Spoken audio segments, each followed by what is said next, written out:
One of the things I'm very happy about in my life is the fact that I've really branded photography into my own identity. People who know me, or people who get to know me, they know that I love taking photos and I do it almost daily. And with that, there's a plethora of benefits, but one of the things that I want to talk to you about today is this. Let me explain.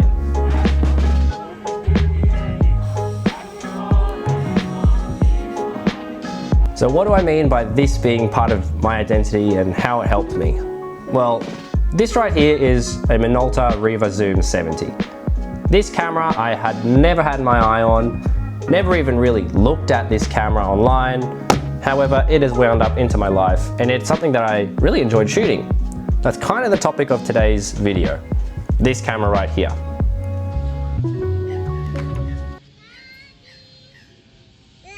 So why was this photography identity part of me acquiring this camera? Well, along with another camera, my sister actually found this on a Buy Nothing group, this here camera. I'm not sure exactly why the person was giving it away for nothing, along with a second camera, a Canon AV one. Stay tuned for the review on that. But this camera here is fully functional.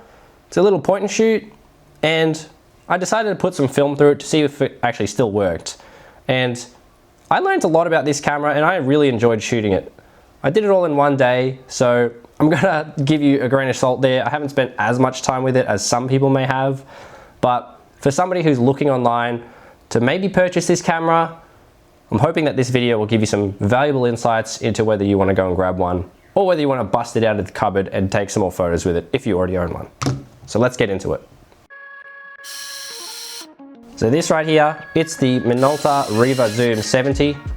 It is a film camera from the 90s and it boasts about absolutely nothing. Look at it, like it's pretty basic. It's just a little 35mm plastic point and shoot from the 90s. The coolest feature about my specific one, this is the basest of the base models, is the fact that it's got a zoom, which is kind of its biggest crutch. You can press the W or the T button, which gives me old camcorder vibes, especially when you look through the viewfinder. It's quite basic. That's kind of its charm. On the top of the camera, you'll see whether it's got the flash on. You can see it says auto or not. Press the button again to have it always on, and press the button again to turn it off completely. You'll see your photo counter on the exact same little panel. You've got a timer function, and you've got your shutter button. That's about it. That's all there is to this specific camera. Now, when I say specific camera, there are other versions of the Minolta Riva Zoom 70. There's a specific one called the 70W, which online I've read that has a little panoramic mask, so you get like a cropped in version of your photo, which is pretty cool. I struggled to find any content online of what those panoramic photos actually look like, but that is a quirk that my camera does not have, unfortunately. But that doesn't really mean you can't take photos and have fun shooting it. So what is special about this camera? Well, as the name implies, it's got zoom, and honestly, having zoom on a little point and shoot at such an accessible price, it's a lot of fun. Looking through the viewfinder and just pressing the button, seeing your camera zoom in or out of an image, gives it a very retro and 90s feel. It, I think, really improves the shooting experience from such a tiny little point and shoot, and something worth considering if you do want something that has zoom in a 35mm point and shoot when you're out and about. It's always worth talking about the lens on a camera. This one here, it's pretty cheap. For the price you pay, you can kind of expect what you're getting. However, the softness of the lens, the fact that it isn't too sharp, definitely gives a dreamy feel for your photos. If it's something that you're after and you really like that soft look within your images, this is gonna produce those soft images for you. Now, with it being such a cheap point and shoot from the 90s, there's probably gonna be a couple downsides. There's some I want to mention. Definitely don't expect the sharpest images out of this lens. As I mentioned before, it's got a quite soft effect whenever you are shooting with this camera. It isn't gonna produce like absolutely tack sharp images you would expect out of an SLR, purely because it's not an SLR and it doesn't have the same kind of glass. So keep that in mind when you are looking at this camera or playing with this camera. Don't expect gallery-worthy work out of it. It's definitely more of just a snapshot kind of taking camera. Another thing to consider, the autofocus on it isn't like really great. I've taken it out for like 1 or 2 rolls like I've mentioned, and I'll show you the images later in this video, but the autofocus seems to miss quite a bit, and it's kind of hard to tell where it wants to focus and what the ideal range is. There's nothing on the camera that really indicates how far away you should be from a subject to get good focus.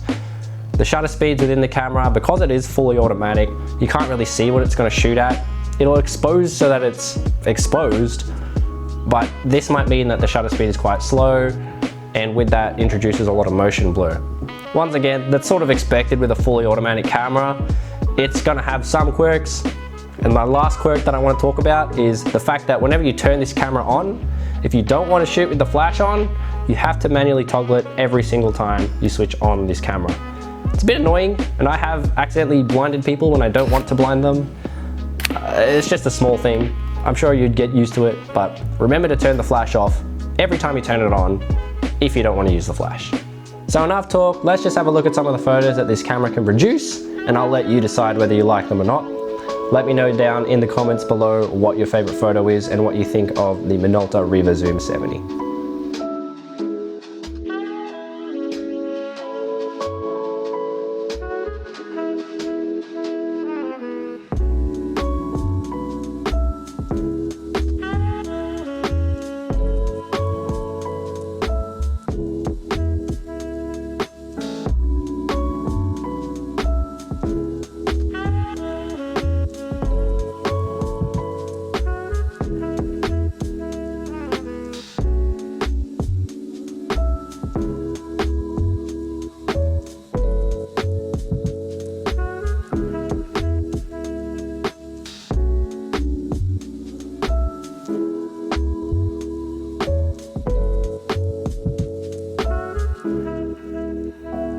So that's it. That's my small little review on the Minolta Riva Zoom 70. This camera was a lot of fun to shoot actually. I really love being able to zoom in and out with it. I think it's very, very retro, and it definitely elevates the shooting experience in my opinion. Now let me know in the comments down below what your thoughts are on this camera, and I'll see you in the next video. Peace.